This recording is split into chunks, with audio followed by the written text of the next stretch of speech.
Hello and welcome to another edition of Critical Q&A, the show where I answer your questions based on what you have sent me by email at AskChrisShelton@gmail.com. Hey everybody, I hope you're having a good weekend and thank you very much for inviting me into your home to answer some questions and maybe entertain and inform along the way. I wanted to put a little plug in for the podcast this week. This is the first in a little series we're going to be doing, maybe 2 or 3 episodes about education, post-cult education, and how to get one. Where do you go? What do you do? It's actually way overdue that I am doing this series with educator Pat Hendrickson. So she reached out to me and I went, oh my God, yeah, we gotta do this. So this first episode is just sort of a beginning part, and then we'll get in more into the details of how to go about getting a GED, moving on to a higher education. But first, what about a more basic education? Filling in all those blanks. For people who come out of cults, come out of traumatic abuse situations, kids who were, second gen, never even got a chance at an education. We wanted to kind of give some data about how one might go about, fixing that. Okay. I wanted to put a little plug in for our Critical Conversation show. Every Friday night, we are back in business. Everything is all sort of reorganized here, and I am very, very kind of happy and excited about putting out content on that. And so I wanted to encourage you guys to check out our show on Fridays and also call in, because it is a live call-in show. So we do it every Friday, me and my wife. And you can call in and talk to us about anything. We have topics and subjects that we sort of take up each week, but I'm down to converse about pretty much anything. Okay, and then the last thing I wanted to plug, because I keep finding out that I don't plug this enough, okay? And this is the other YouTube channel I have, which is the Critical Clips channel. That has clips from all my earlier Q&A shows, podcasts, videos that I've done. I selected little excerpts out of them, and I post those Monday through Friday. Every day a clip goes up. And so if you subscribe to the Critical Clips channel, and the link is in the description section to this video, and you subscribe to this channel, then you're getting Chris Shelton 7 days a week. And I can't think of anything better for you. So there you go. There's all my plugs. I just want to make sure everybody knows about all that stuff. So let's get on with your questions now. Teresa Bailey, as you approach the end of your master's education with the goal of helping people exit and recover from destructive cults, how would you guide recovering people to learn to relax and have fun? What did you discover on the outside that was the most fun when you got away from the bubble world? Along with that, how would you advise these people to steer clear of the excesses available on the outside? Hey, Teresa, thank you very much for this question. It's a very good one. There's a lot I could say on this one, but I'll try to keep it short and to the point. So first off, learning to relax and have fun. Now, I've talked about this before, and I said, and I'll continue, along this line, that I think it's something you have to practice. I think if, coming out of, God, how do I put this? When you are all in with any belief set, with any kind of, the cult mentality is a totalist mentality. It dominates your thinking. It consumes your every living hour or waking hour, trying to work or help or do activity along the lines of whatever the extremist belief set is. It's all consuming. It really does take over your whole life. And so everything else, to one degree or another, whether it's your partner, your job, your hobbies or activities, your kids, your family, all of those take a back seat to this interest or this thing this subject or this thing you have to be working on or doing. In my case, it was Scientology. With other people, it's other things, whether it's religious or whether it's sports related or whatever it is, political, social values, when it's all consuming, when it is in your entire life and you don't have room for anything else, there's probably something unhealthy going on there. Human beings tend to be best, I think, when their attention can go from one thing to another kind of at will. And you can select and choose where you want to have your attention, and you have a wide range of things that you are paying attention to or are looking at. It's good, in other words, to take a break from time to time.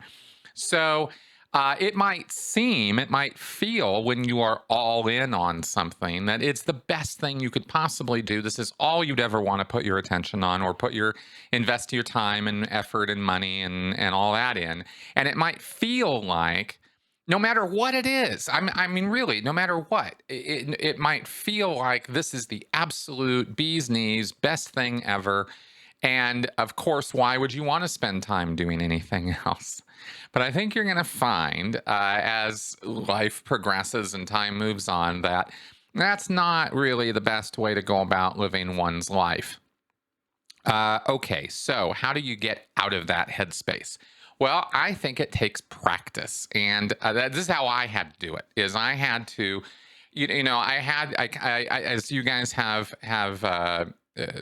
noted or commented on in the past, you come out of one of these groups like Scientology or the Sea Org, and you have this incredible work ethic. Work, work, work, work, work, right? Well, like I just mentioned, that might not be so healthy.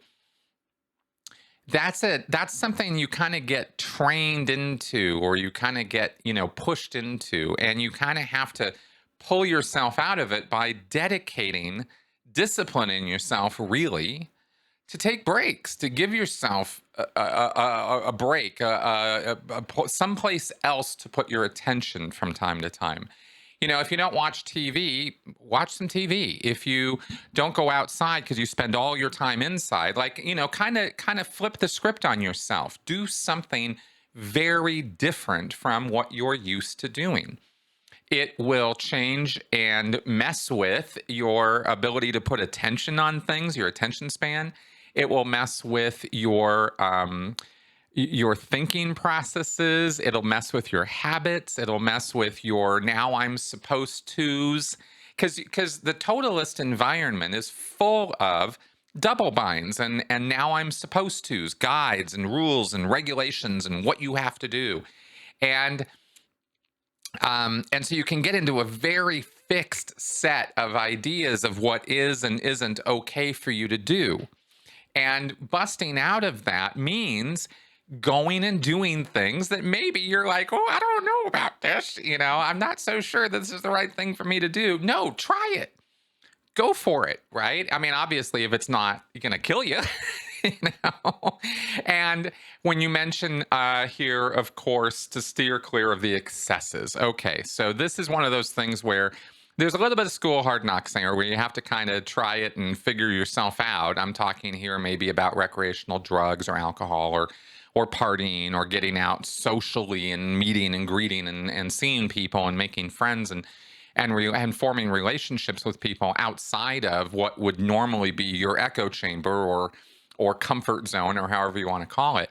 Really stretching those flippers out, right? Really stretching those wings out there and trying new things. It's scary, it's difficult, it is uncomfortable, it can be exacerbating even. It can be very, very straining. It can be anxiety inducing. It can even be a little depression inducing to try to flip the script on yourself and start doing new things. But I think that it's the only way. There's no substitute for experience. And there's no amount of reading you can do or learning you can do that will ever be a substitute for a real lived experience of doing a thing, right? You can read all about skydiving, but until you jump out of a plane, you really don't know what it's like. Or any number of things. So there really isn't any way to get across to somebody, who's been in this totalist bubble world. Everything you have to, these folks got to go out and start living and living beyond the parameters and the double binds and the guides and rules and everything and strictures that they were living under before.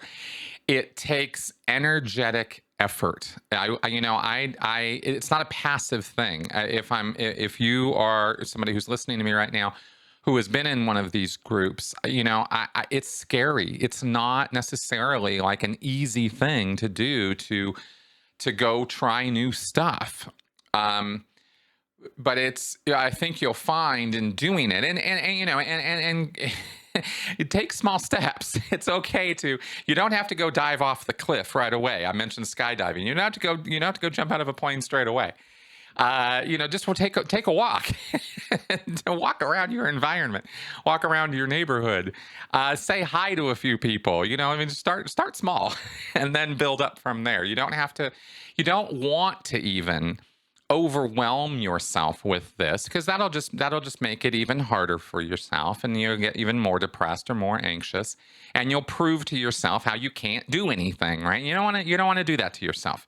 So give yourself little wins, little steps along the way. Oh, I went out. I mean, seriously, I'm talking from my own experience here. I spent so much time in the Sea Org, sitting in a chair, sitting in a room, sitting in a basement, not looking, not going out in the world, not talking to people, not wanting to deal with all those, those non-Scientologists out there.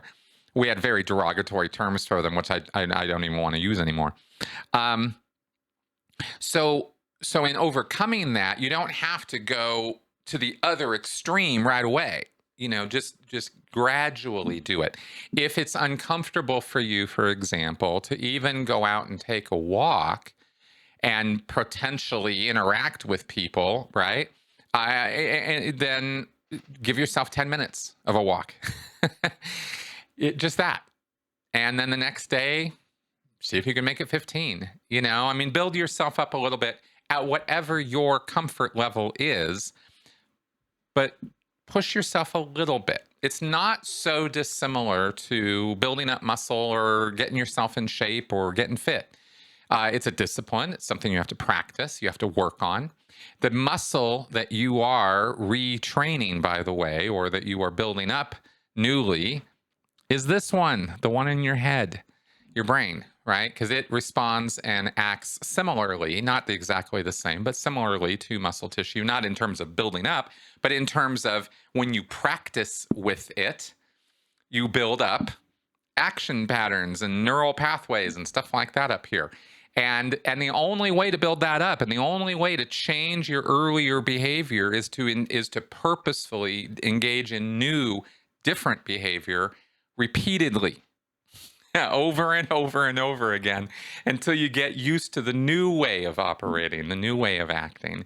And you'll find in doing that the old ways gradually fade away. Okay? Saying an awful lot here. I hope not too much, and I hope I'm being a little clear. But these are just some bullet point ideas of how I think one might approach this, and maybe the right attitude to have about it. Oh, maybe the last thing I want to say is give yourself plenty of time. There is no hurry at all. You got the rest of your life. Give yourself that time. In fact, give yourself the luxury of that time. Really pamper yourself with it a little bit, because part of the totalist environment for most people in being involved in a destructive cult situation or high control group is the time factor. Is you're always being pushed, rush, now, go, let's go, right? It's always like everything is always at this like incredibly bizarre, everything has to happen right now kind of speed. And that is an artificially created reality. The real world doesn't demand that of you, except in dire emergency situations.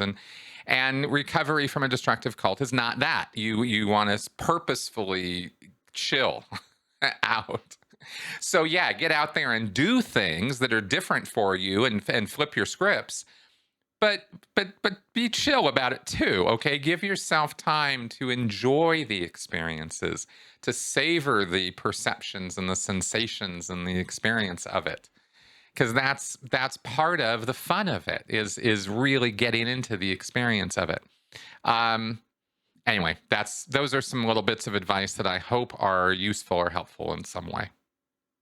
Dad, 45. I would think that many people who might otherwise leave Scientology choose to stay because they fear that an absence of auditing will leave them without a mechanism that they've become so invested in psychologically. What was your experience with this detachment from auditing? Once you left the cult, did you seek out auditing sessions outside Scientology, or did you feel unsupported without auditing? Are you aware of others who either pursued auditing as ex Scientologists or did not, but suffered a sense of despair or hopelessness relative to their detachment from auditing?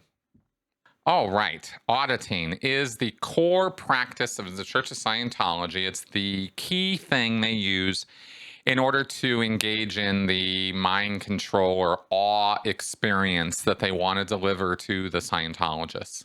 Auditing is powerful stuff and it messes with your head in significant ways. There's a lot of different kinds of auditing. We're not going to get into that today. I'm just saying that no matter what kind of auditing you're getting, it induces powerful emotional experiences. Recalling things from your past, going over and over them, or confessing your sins and taking those earlier to times that you believed that you've done incredibly destructive things in the far distant past, prior to this lifetime. And things like that, really create a kind of a fantasy mindset of your past and present and future in the same way that conspiracy theorists create fantasy frameworks that they, structure their worldviews on. It's completely delusional. There is no reality to how they are framing those constructs, whether we're talking about conspiracy theorists or we're talking about Scientologists with their auditing. And they do construct a framework of their past into their past lives. And that is quite involved, quite detailed sometimes. Not everybody, everybody has different experiences with it. But the point of auditing is to induce awe, to induce a fervent, like, oh my God, this amazing euphoric experience that is kind of unlike almost anything else that you might experience. I guess the only thing I have found in my life that is at all comparable to it is recreational drugs, and because it's kind of doing some very similar things with your brain chemistry. I'm not saying that it's exactly the same as, snorting a line of coke, which I've not done, or smoking a joint, which I have done, but it's similar. Okay, the euphoria and the awe experience and the wonderment and the feeling of, disassociation from your own body, from your own environment or life. Those feelings are quite something. They can feel quite expansive and quite amazing. That's why it's one of the key reasons, at least, why people can pay so much money for the auditing and what they expect to get. And every auditing session is supposed to end with one of these kind of awe kind of experiences. This is epiphany and all of that, as we've talked about in the past. So you're asking, when you get out of that and you move away from that and you're not getting auditing anymore, yeah, you're going to miss it. Most likely that's going to be the case. Now, I, as a Sea Org member, the last 17 years I was in Scientology, didn't get a whole lot of auditing. I didn't make any grade chart progress up the bridge. I really only got a bunch of security checking as part of my RPF program, as I've laid out in extensive detail in earlier episodes and videos. So I had kind of given up on auditing and getting up the bridge as a Sea Org member, and it was one of the reasons I left the Sea Org, is so I could start getting some auditing again, because they weren't giving me any auditing. I was out and about all over the place, or I was this or I was that, but I wasn't getting the auditing. So after I left the Sea Org, I hit that internet rabbit hole, and then I was out of the subject entirely. I didn't want any more auditing.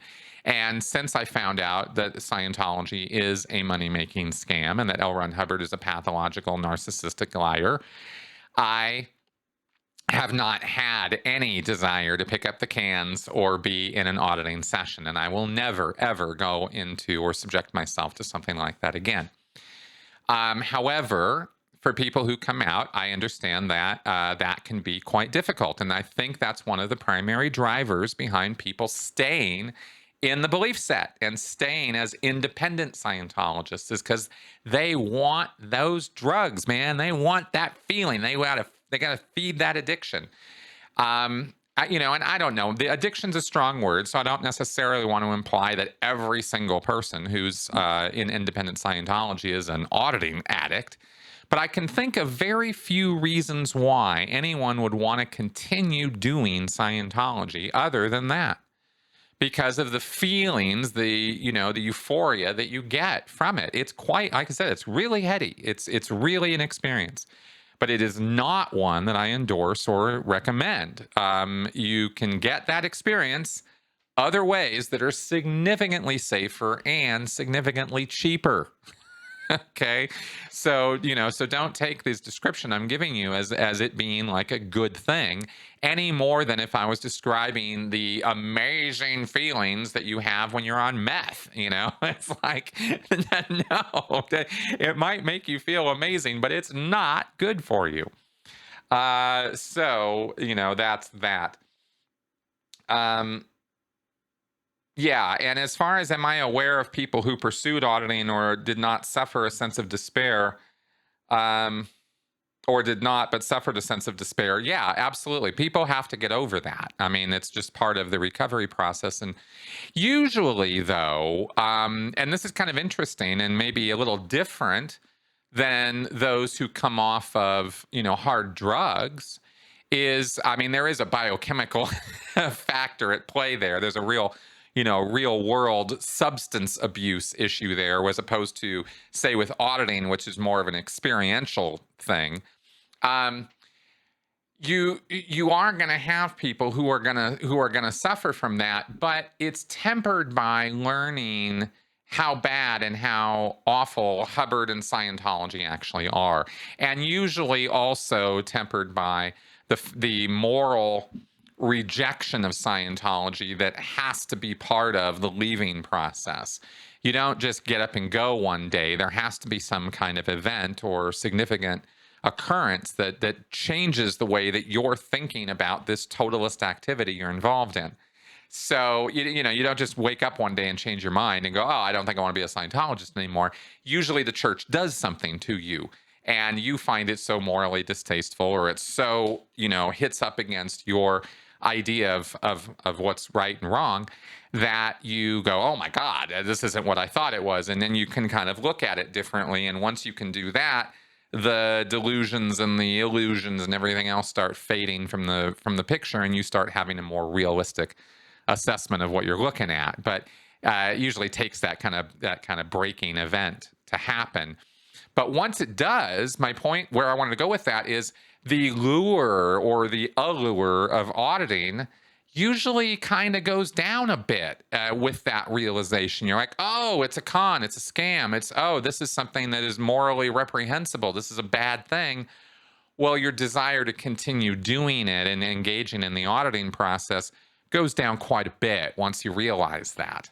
So at least that's been my experience and what I've observed with many more people than those who still crave it, still need it, still act like addicts.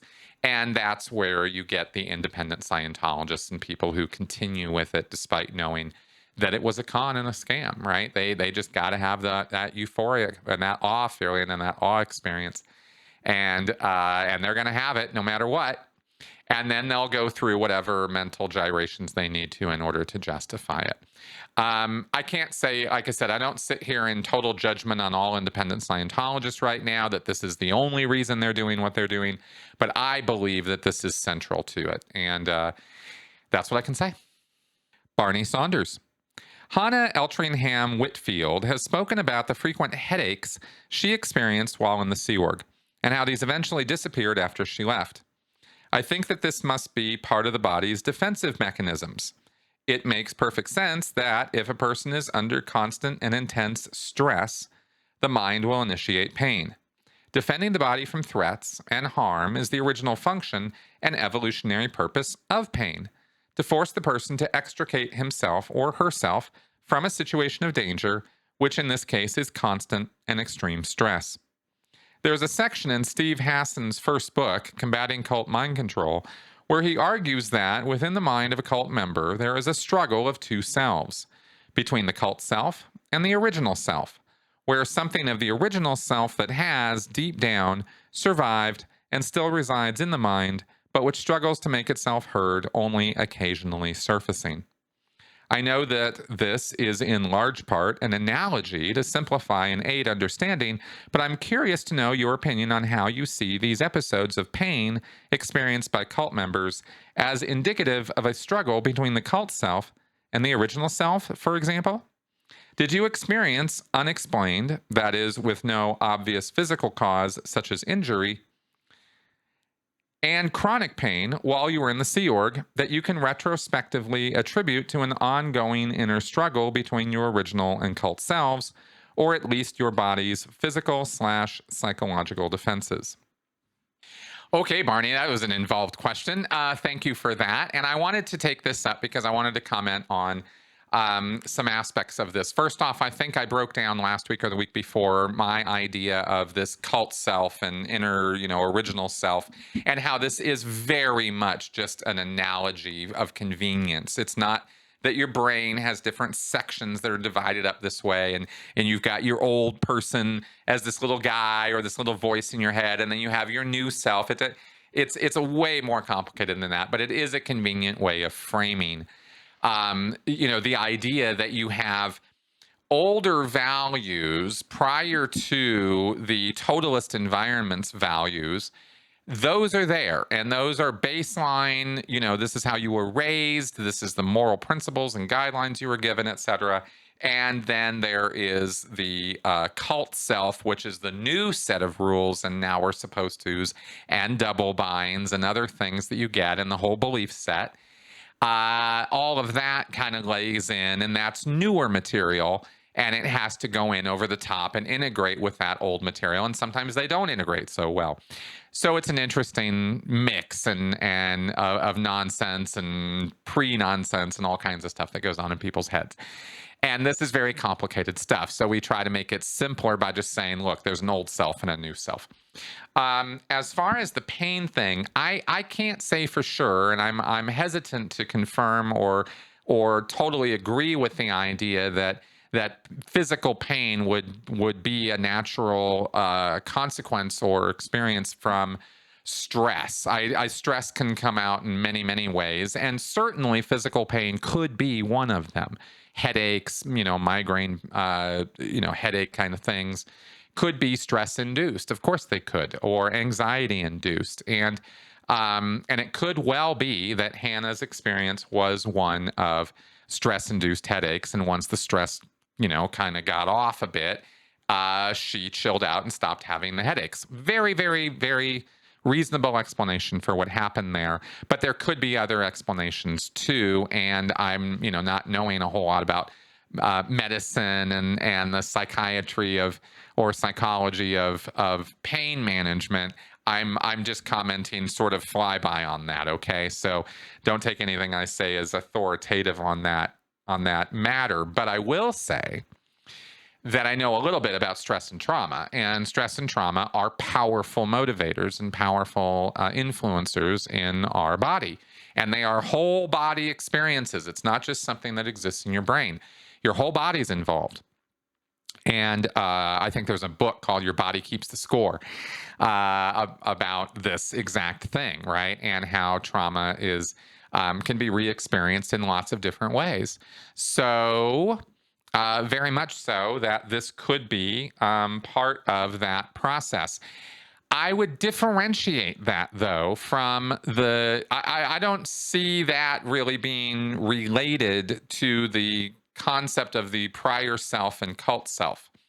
I think stress inducement or anxiety inducement can be done regardless of the personality factors involved. It has to do with time stresses, and money or finance stresses, and and power stresses, where you're exerting power or dominance over somebody else, making them do things, making them behave certain ways, act certain ways, do certain jobs, etc. So, you have that kind of influence or force over somebody, and it can induce a whole lot of stress and a whole lot of problems. And over time, your body is just exhausting its own resources because of this, because stress and trauma have to do something with the energy level of your body and where the body is directing the energy. And it's like trying to solve problems that can't be solved or are bound in these double binds that it's a catch-22 situation. There is no solution, but you're supposed to find a solution and you're stuck. It's devil in the deep blue sea. You're trapped. And when you're in that kind of a place, mentally and physically, for extended periods of time, it's exhausting. You just burn through your body's energy budget or resources very, very quickly. And what generally tends to happen in cultic groups is there's food and sleep deprivation. So the energy, the batteries in your body, so to speak, don't ever fully recharge, and you're just draining them faster, and you're actually reducing your efficiency, your ability to think, your ability to critically think for sure. And this wears down your body. It just wears it out faster is really the best way I can put it. And so of course, chronic pain, physical pain can absolutely result from this. And that's just kind of how we know that stuff works. How it works exactly, we don't necessarily know, but that it happens and that this does occur with people, we absolutely know. So I just don't really make the connection, Barney, in your question between the cult self or the original self and this factor. I think that what we're talking about with these pains and stresses is we're really just kind of more talking about the environmental stresses or environmental pressures and the effect that's going to have on a body over an extended period of time. So I don't know. That's how I think about that, at least, and I'm having a hard time thinking about it any other way. So that's my best response to your question.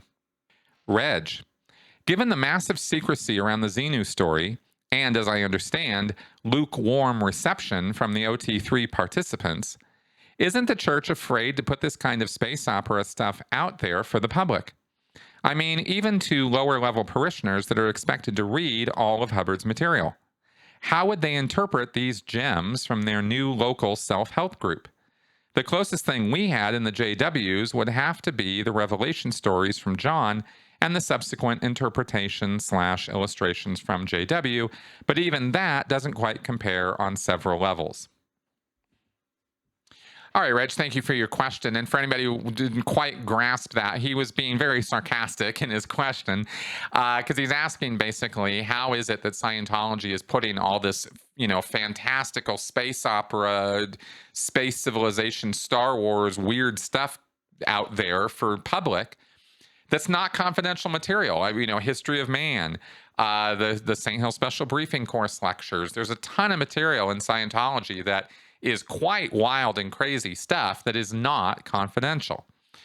Why? What's that about? Well, why don't they hide all of it? Because wouldn't that freak people out? Well, let me tell you my idea on this, and that is that no, why they do that, or one of the reasons why that's all out there, is because it's a pre-filtering process. Hubbard wants to, if you imagine Scientology as this pyramid, right, of there's lots of people at the bottom, at the lower levels, and as you go up the line, fewer and fewer people are willing to shell out as much money, jump through as many hoops, take as much time as is required to climb through the levels of indoctrination called the bridge to total freedom.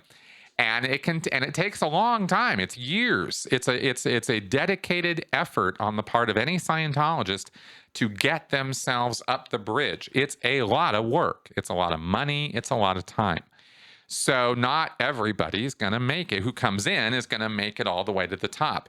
One of the ways that you can sort of pre-filter who should be making it to the top are the people who are going to accept the Xenu story and accept all of this space opera stuff, because it's a big part of the Scientology belief set.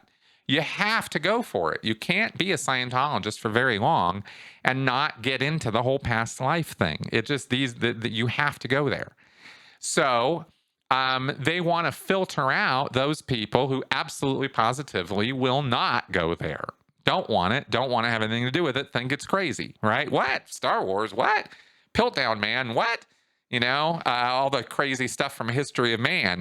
There's crazy stuff in there about past lives of being a clam and being Piltdown Man and being a caveman and being an amoeba and all these things that have existed along the biological evolution of man. Well, Hubbard says that we've occupied those bodies in the past, and he's got all kinds of crazy stuff he's written down in there. But here's the thing. They're looking for people who find that material fascinating, who find it interesting, who find it credible. Yeah, I mean, some people, are raised with this stuff, or they go in and they think it's really, really interesting and incredible and fascinating, and it blows their mind. That's the ideal Scientologist. That's the guy Hubbard wants. So much so that in the 60s, Hubbard was even writing policy that said that they should go to New Age, spiritual, sci-fi conventions and promote Dianetics and Scientology at them. Because the kind of people who go to those conventions are the kind of people who find such stories credible or interesting or awesome or whatever. So you see, it's a way of actually finding their tribe, finding the people who are going to be susceptible to Hubbard's nonsense. Whereas if somebody opens up History of Man or opens up some of this, weird, wild stuff and reads it early on in their Scientology experience and goes, what the hell? That's crazy. I don't, they're out of there. And that guy was, not fit to be a Scientologist. So that's kind of, I believe, why that material is so abundant and so available at the lower levels of Scientology. So just an idea, but that's why I think that is there. Johnny No Stars. Among other nonsense, on some lecture, LRH described how there's actually a working and a living civilization with trains and such hidden below the hostile and impenetrable clouds of Venus. Regarding Mars, he said all the bases are hidden behind force fields, so I guess you could use that as an excuse why there doesn't seem to be anything, even though its surface is pretty much all mapped by now. But he forgot to throw this in for Venus, and clearly stated the infrastructure is there, no force fields. But probes have landed in Venus too, and if I remember correctly, 99% of its surface has been mapped from the orbit. There were no trains. How would a current Scientologist explain this to himself and to others? Thank you for this question, Johnny. And the answer to your question is there could be any number of possible explanations, as unique as each individual, as to how they're going to settle the cognitive dissonance that your question brings up. How is it Hubbard could say this, and yet space probes have gone to Venus and have come back, and we got the whole surface mapped, and there's no civilization, there's none of that. Well, generally speaking, and from my own experience and how I've seen others deal with this kind of thing, they're going to settle that by negating the science. They're going to say, well, yeah, but did they have, did they map the whole of the entire planet? Really? They've got everything down to the smallest detail? They got Google Maps for Venus? Really? So they're going to attack the premise first. They're going to go, well, I don't believe that the scientists really have it all fully mapped out. I don't believe that they really know everything you're claiming to me that they know. Because Hubbard said what he said, and what Hubbard said is generally true. In fact, it's always true. And if Hubbard said it, then it must be true. So your science guys just got it wrong. Prove to me they didn't. And now you, if you're an idiot, proceed to start arguing with that person about how it is that science got it all wrong.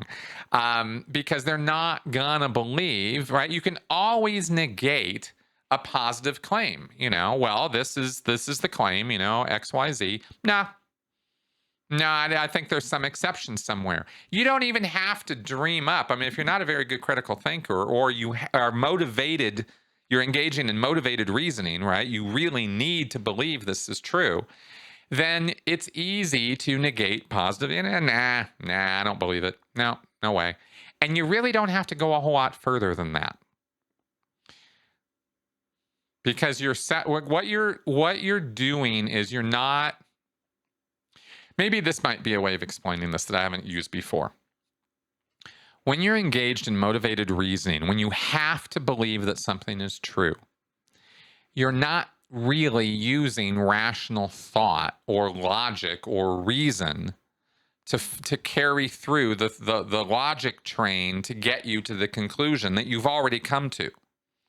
If the conclusion's already there, you're not engaged in the logical process of proving the conclusion. You're moving backwards from the conclusion, and everything that supports the conclusion is valid, and everything that doesn't is invalid automatically, because the conclusion has to be true.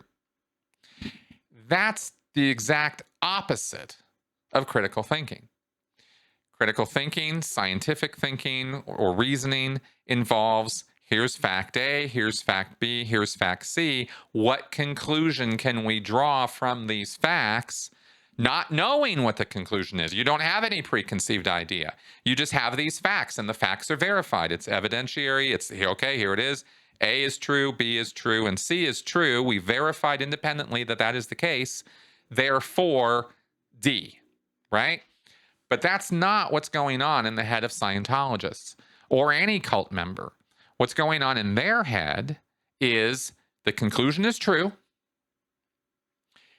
All the facts that support that conclusion are true because the conclusion is true, so therefore that fact must be true. And all the quote-unquote facts that you throw my way that don't support my conclusion can't be true. And that's as far as I have to think about it. And that's as far as such people will think about it. They won't think any more than that. So that's what you're dealing with motivated reasoning, okay? Or how to settle cognitive dissonance so you can still hold on to your stupid beliefs. That's mechanically what I just laid out is how it works, okay? And it doesn't really, and I thought I might try a mechanical approach because it doesn't really matter what facts you plug into that equation. If the conclusion has to be true, the only facts that matter are the facts that support the conclusion. And unfortunately, I believe from everything I've learned and studied so far about epistemology and about how we use knowledge or how we use facts, unfortunately, I think that what I just described is pretty much how most of us actually go about thinking our thoughts and coming to, navigating what we find to be credible or incredible, what we find to be true and false. Is we have a certain set of moral principles, social values, cultural values, educational facts and things that we've learned, and we have these conclusions, we have these ideas about how the world is. And then everything that lines up with those conclusions, right? Once we've accepted that this is how it is, we've settled into our worldview, then thinking becomes very easy, because if a new fact or piece of information comes in, we can go, oh, does this fit into supporting one of my preset conclusions? Oh, it doesn't? Well, I just reject that. I just reject that out of hand. And if it does, plug it in, stick it in the framework, right? There it is. Now I've got a new fact to support my preset conclusion, you see. And I think this is how a lot of people think most of the time. So it's not just a cult mechanism. Motivated reasoning is not just something that goes on in high control groups, but we see the most extreme examples of it in these high control totalist groups. And that's why it makes for a great case study to talk about it as an example. But I want to stress to everybody who's watching this today, yeah, you do it too. And so do I. Okay. And this is why I say that critical thinking is a discipline that you have to overcome that natural tendency to engage in motivated reasoning. Okay, so that's some thoughts on that. I hope that was useful. All right, let's do some flash answers. Brentwood84. I would like to know if you think David Miscavige has a golden child, quote unquote, in the wings that he is mentoring to be the next chairman of the board, so there wouldn't be a free for all power struggle like when LRH died. No, I'm absolutely 100% positive that there is no such person, nor will there ever be, because David Miscavige knows better than anyone else how easy it is to engage in a coup. And if he starts investing power in somebody below him, with the idea that that person's going to eventually replace him, then he is inviting somebody to kick him out and engage in the same coup he engaged in. And he's not down with that. To his way of thinking, that would be the stupidest thing ever. And he would not do that. Also, as a point, I don't believe that David Miscavige cares at all about what happens after he's not around anymore. He doesn't give a shit about Scientology as a movement or as an organized activity which has goals and purposes set by L. Ron Hubbard.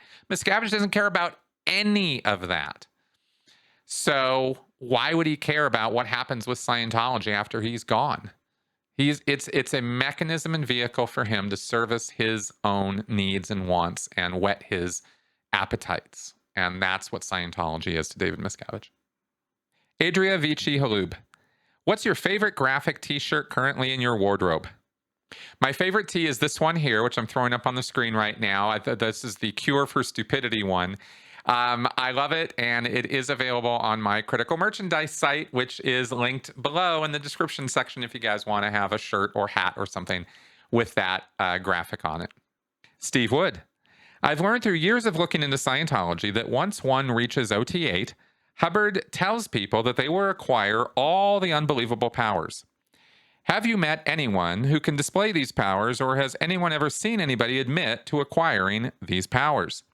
How do the very small number of OT8s currently living come to terms with the fact that nothing they were promised is true? Steve, they believe that their promises have come true. You know, when you read about OT phenomena in the advanced magazines that Tony Ortega posts sometimes on his blog, you will see success stories from Scientologists who are OTs talking about how they were able to locate their keys, change traffic lights, change the weather, get a raise, get a promotion, save their kid from getting hit by a car, or any number of other things that they believe they have spiritually used their OT abilities to create or make happen. Pure coincidences are chalked up to OT powers.